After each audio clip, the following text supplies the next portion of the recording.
सबसे पहले खबर नीट के विवाद की देखिए। मेडिकल में एडमिशन के लिए ली जाने वाली परीक्षा नीट में गड़बड़ी को लेकर देश भर में हंगामा मचा है।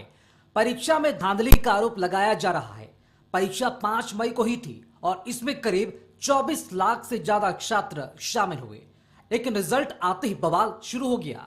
आरोप यह लगाया गया कि कई उम्मीदवारों के नंबर को घटाया या बढ़ाया गया, जिससे रैंक प्रभावित हुई। 6 सेंटर पर परीक्षा में देरी के कारण समय की बर्बादी की भरपाई के लिए 1500 से ज्यादा छात्रों को ग्रेस मार्क्स दिया गया। सिलसिलेवार तरीके से समझते हैं कि कब क्या हुआ। 4 जून को नेशनल टेस्टिंग एजेंसी यानी एनटीए ने नीट का रिजल्ट जारी किया तो 67 उम्मीदवारों को 720 में से 720 नंबर मिले। इनमें से एक ही केंद्र के 6 उम्मीदवार शामिल थे। इसके अलावा इसी सेंटर के 2 ऐसे छात्र भी हैं जिन्हें 719 और 718 नंबर मिले। छात्रों के शक ने एनटीए को कोर्ट में लाकर खड़ा कर दिया। हाईकोर्ट से लेकर सुप्रीम कोर्ट तक कई याचिकाएं दायर की गई।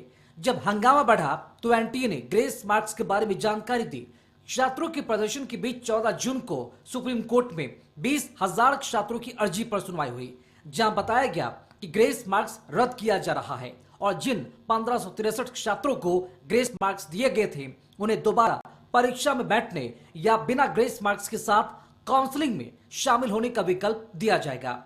इस बीच केंद्रीय शिक्षा मंत्री ने भी माना कि एनटीए में काफी कुछ सुधारने की जरूरत है। गुनहगार पाए जाएंगे उनको भी छोड़ा नहीं जाएगा और एनटीए में बहुत सुधार की आवश्यकता है।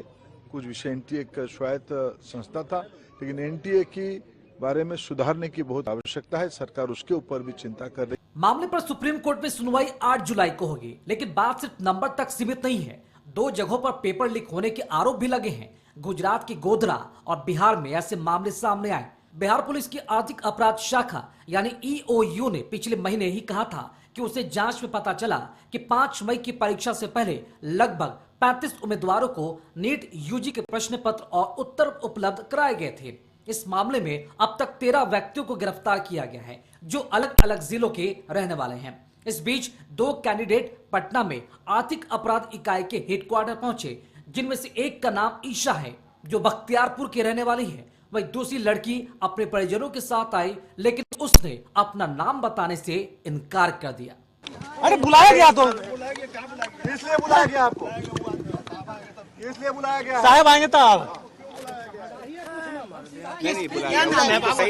अपना नाम तो कुछ नहीं बताएंगे, कुछ नहीं बताएंगे हम लोग। दिक्कत क्या है? कोई दिक्कत नहीं है। क्या हुआ? क्या हुआ था उसमें आपको कभी क्वेश्चन मिला था? आपका चेहरा चलिए क्या होगा, दिखा लीजिए चेहरा भाई, चेहरा दिखा लीजिए ना, चेहरा दिखा लीजिए। जिन अभ्यर्थियों को बुलाया गया है उनके परिजनों ने बताया कि एक बार पूछताछ होगी, उसके बाद पूरी जानकारी दी जाएगी। देखिए, लेकिन जो यहाँ पे आए हैं, जिनको बुलाया गया है अभ्यर्थी को या उनके अभिभावक को, वो कुछ भी बताने से साफ तौर पर इनकार कर रहे हैं। हालांकि उनको लग रहा है कि कहीं न कहीं अगर वो सच बात बताएंगे तो उनका कैंडिडेट फेरे में पड़ सकता है।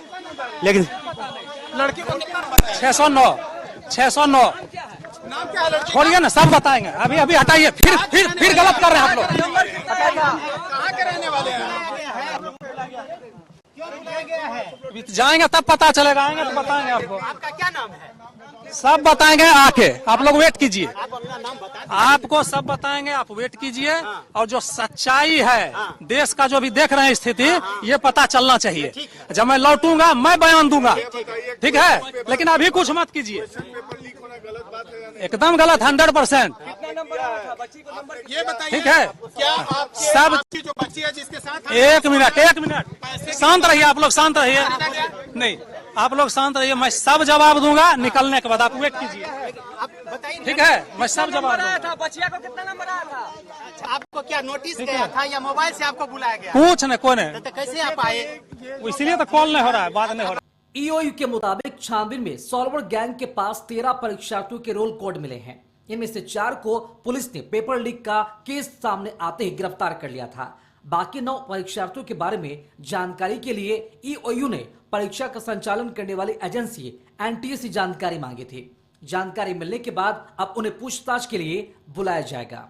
उनको बुलाया गया है जिनके ऊपर कहीं न कहीं शंका है, उनको ईओयू ने बुलाया है और सही मायने में कहिए कि उनसे पूछताछ होगी। हम सीधे दिखा रहे हैं कि एक अभ्यर्थी है वो अपने गार्जियन के साथ यहाँ पे आए हैं। हालांकि वो कुछ बोलने से परहेज कर रही है, उसके गार्जियन कुछ भी नहीं बोल रहे हैं और स्वाभाविक है वो दबाव महसूस कर रहे हैं, गार्जियन हो या छात्रा हो। लेकिन इतना जरूर है कि कानून के हाथ लंबे होते हैं और यह धीरे धीरे अब शिक्षा माफियाओं के कंधे पर वो लंबा हाथ पड़ने लगा है और कहीं न कहीं कह सकते हैं कि आने वाले दिनों में जिन लोगों ने इस परीक्षा में धांधली की है या जिन लोगों ने गलत किया है उनके खिलाफ में कानून का जो हाथ है वो पड़ेगा और एक न एक दिन उन्हें सजा मिलेगी। फिलहाल कह सकते हैं कि सुप्रीम कोर्ट इस मामले की जांच कर रही है, सुप्रीम कोर्ट अंतरिम फैसला देगी। लेकिन फिलहाल कह सकते हैं इस तरह से पटना में ही इस नीट परीक्षा में हुई व्यापक धांधली की बातें उजागर हुई थी